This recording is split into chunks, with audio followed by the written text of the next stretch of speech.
Are you bad at wrapping? I'm going to show you how you can wrap up a book in a brown piece of paper and a ribbon with no tape whatsoever. So let's zoom in and get started.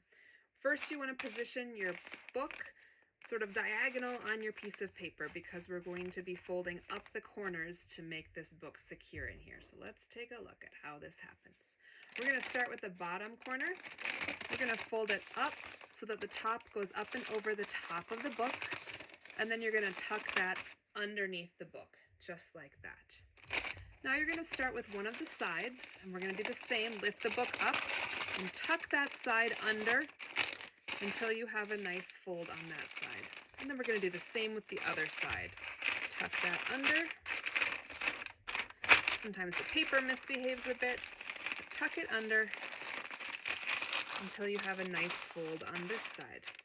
Now we're going to take the sides and fold them in to the middle, like so. And now we can take the top and fold this under a little bit, just to give us a bit of a crease.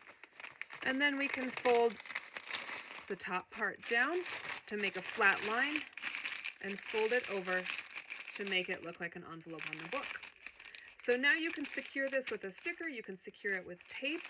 I'm going to secure it with some string. So to measure the appropriate amount of string for the book, you want to measure 4 times the longest side of the book, plus a little bit extra for your curly ribbon. Give it a cut. We're going to start here on the front side, which is underneath right now. So I'm going to slide this under here and pull up my threads until they match, and then cross them, flip my package over, and then I can tie them here in the middle with a nice tight knot and curl the edges of the ribbon. And now you have your book all wrapped up, ready to go.